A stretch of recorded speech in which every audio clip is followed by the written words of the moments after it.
Hare Krishna, everyone. Here we are again with our Bhagavad Gita reading. I hope you find these readings helpful, constructive in these times of difficulty that we're experiencing globally. I know I'm not even addressing just someone in some specific locality, but this is applying to wherever you may be all over the world, from China to the United States or here in Hungary. I'm going to read just the 62nd and 63rd verses from the second chapter. And you notice that the second chapter is one that we've chosen a few verses from. One good reason for that is that because it is entitled The Summary of the Bhagavad Gita, it really summarizes the contents of the Gita. What is its fundamental philosophy? What is its goal? And how do we attain that goal? What is the yoga or the practice for the attainment of that particular goal? I'm not going to just sort of spoil that. This is not a spoiler. I'll let you know those things. That will come bit by bit. But this is a very interesting two verses, and because of its length, I'm just going to read the English translation. Oh, let me do the first one. And it reads, the Sanskrit reads like this. Jyato vishayan pumsa sangasteshu pajayate sangat sanjayate kama kamat krodha vijayate. And the translations to this one and the next one is, while contemplating the objects of the senses, a person develops attachment from them, and from such attachment, lust develops, and from lust, anger arises.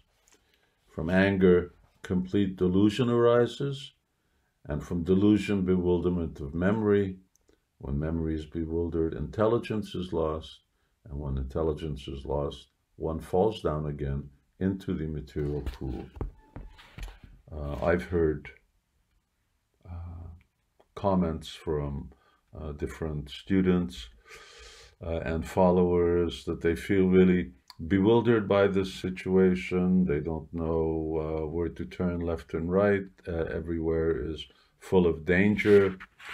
But here, Krishna, through the Bhagavad Gita, is telling us, well, we really need to look at what our priorities are in terms of where are we going in life.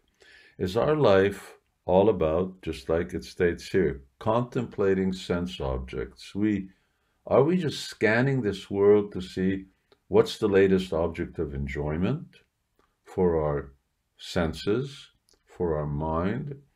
Or are we really in pursuit of self-realization, in which case our vision isn't really turned externally, but it's turned internally?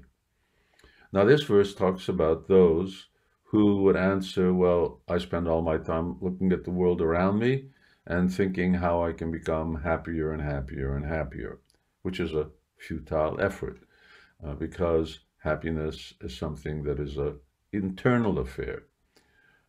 Just the very nature of happiness itself, we know that it comes from within. It's an experience that comes from within. It isn't by contacting a certain object, but it's whatever that object awakens within us and inspires within us. So here, the Gita says, all right, but if you're spending your time just always looking at the world and meditating, and this is a meditation, I'm meditating on sense objects. Either we meditate on sense objects or we meditate on self-realization. So if I'm meditating on sense objects, what happens? We become attached.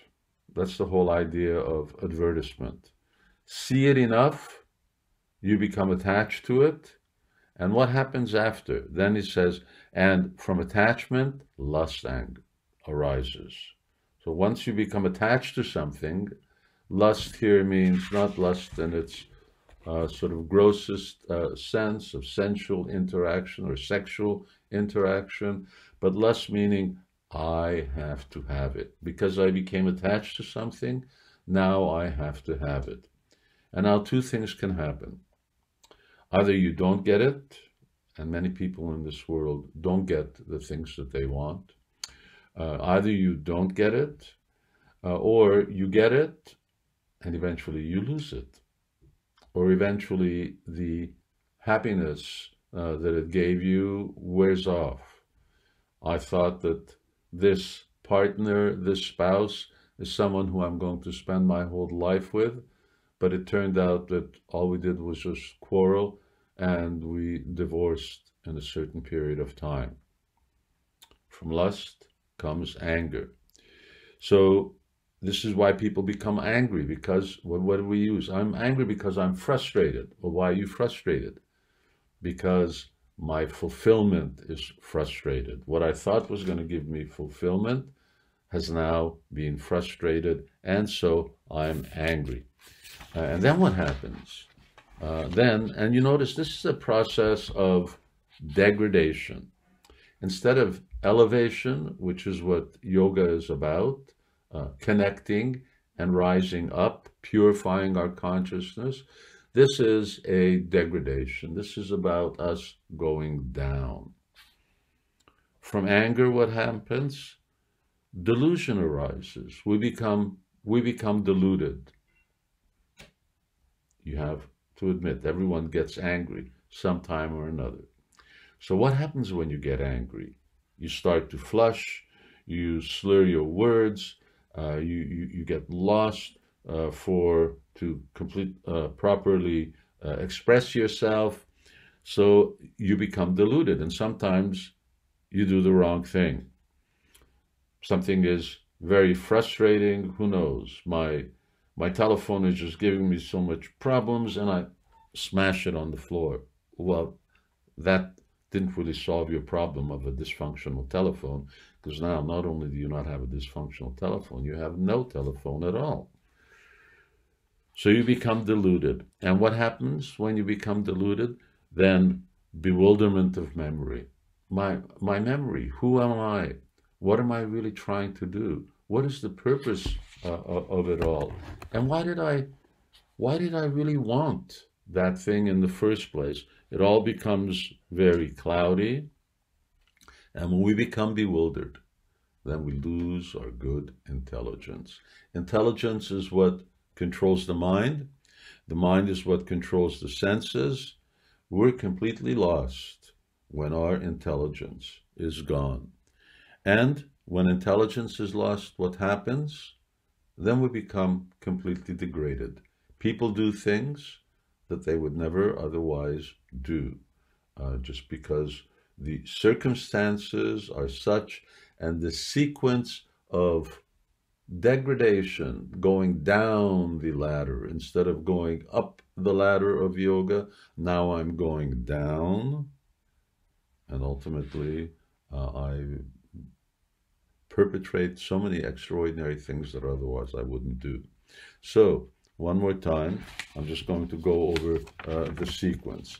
If you want to become free from delusion, if we want to be free from all the confusion that the world around us is imposing upon us and that we find ourselves in today, then we need to see, well, don't have unnecessary expectations from this world. Try to get what you need and leave it at that. Spend the balance of our time with internal development and not with just, I need more, I need more, I need more. We call it economic development, or we call it that our GDP is growing, and we have to have a constantly increasing lifestyle. These are the sort of illusions or the traps of the materialistic world that we live in. And if we live like that, this is what's going to happen. Contemplate sense objects, We develop attachment. From attachment comes strong attachment, possessiveness, lust. When that becomes frustrated in due course, and it does, comes anger. From anger, one becomes completely deluded. Who am I? What am I supposed to do? In that state, I forget all good things. I forget law. I forget right from wrong. And that condition, one loses one's intelligence. Any higher direction is completely lost. And one becomes a slave to one's environment, to others, to one's senses. And that's not the type of life that we want to live. That's not the position we want to be in. We don't want to be a slave. We want to be a master. In Sanskrit, we don't want to be a Godas. We want to be a Goswami or a Swami. Swami means master of the senses. So this is today's lesson in the Bhagavad Gita. When we learn how to master our senses, control our mind and our senses, that is the basic qualification for practicing yoga and for being a yogi.